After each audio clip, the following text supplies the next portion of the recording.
Bonjour à tous, aujourd'hui nous allons apprendre une nouvelle fonction, la fonction ENT et on met le nombre entre parenthèses. Alors qu'est-ce qu'elle va faire cette fonction? Elle va simplement arrondir un nombre au nombre entier inférieur le plus proche.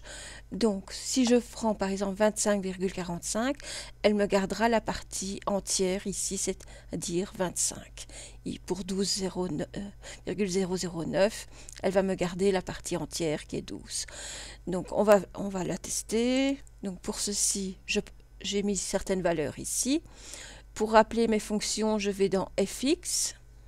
Je vais aller la rechercher ici en tapant ENT et je vais la retrouver ici. Donc je clique dessus. Je vais faire suivant.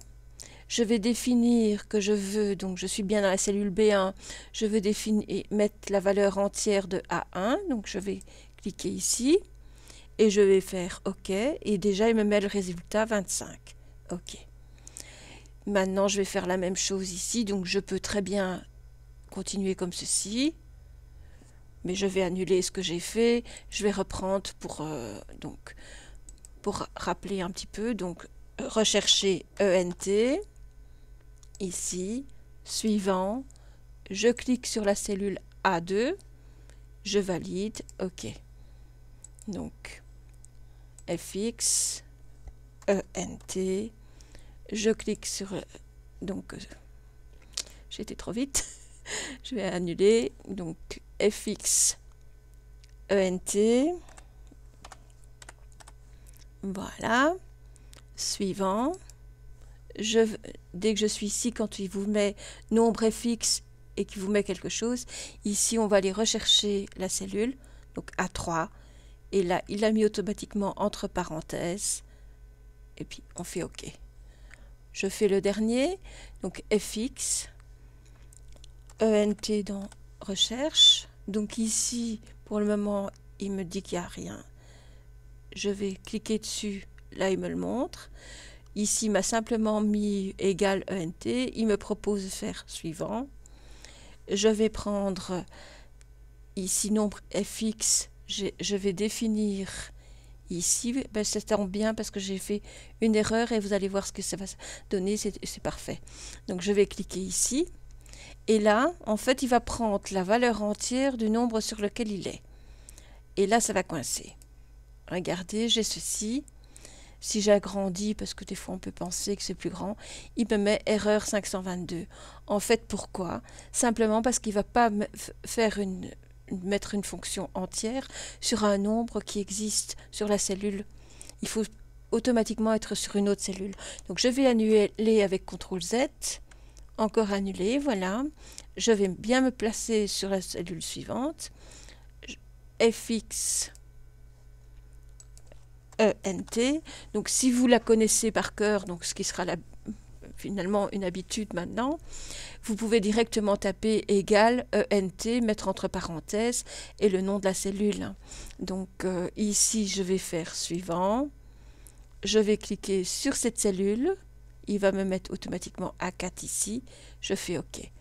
Imaginons que maintenant je vais prendre le nombre ici.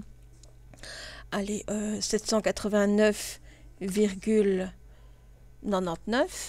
Alors, vous voyez, il m'a mis 790 ici.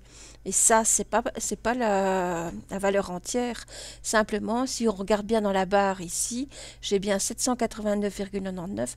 Pourquoi? Parce que si je regarde dans mon format cellule nombre, j'ai ici aucune décimale.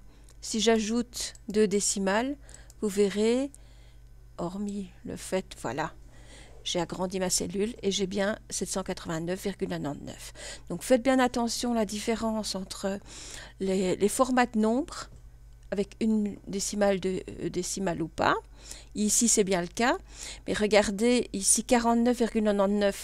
Si c'était arrondi, comme par exemple dans les supermarchés ou quoi, on mettrait 50. Non, il prend bien la première partie, donc c'est-à-dire la partie avant la virgule, donc la partie entière, pour donner le chiffre, en fait, ici va donner 49 et pas 50, parce que 49, c'est la partie entière, c'est-à-dire la partie qui est devant la virgule. Donc, on va faire un peu des mises en forme de nombres pour que vous compreniez. Je vais retrouver la partie entière de ceci, donc la cellule F2. Imaginons que je connaisse ma formule par cœur, donc je vais faire égal, je vais faire ENT, je vais ouvrir ma parenthèse. J'ai la cellule F2, donc je mets F2, je ferme ma parenthèse et je fais Enter. Et il m'a pris 789. Si je voulais ajouter par exemple des décimales ici, pour voir si c'est bien, si je clique ici, on voit la formule. On ne sait pas quelle est la valeur vraiment du nombre. Il nous le donne comme réponse, comme résultat. Donc c'est bien ici, si je veux simplement changer, mettre des décimales, simplement pour harmoniser dans un tableau, on peut en avoir besoin. Donc je vais dans format cellule nombre et je vais simplement ajouter 2 décimales ici. Voilà. Et j'ai 25,00, c'est bien 25, c'est bien la partie entière de 25,45. J'espère que vous avez compris. Je vous remercie de votre attention et à la prochaine.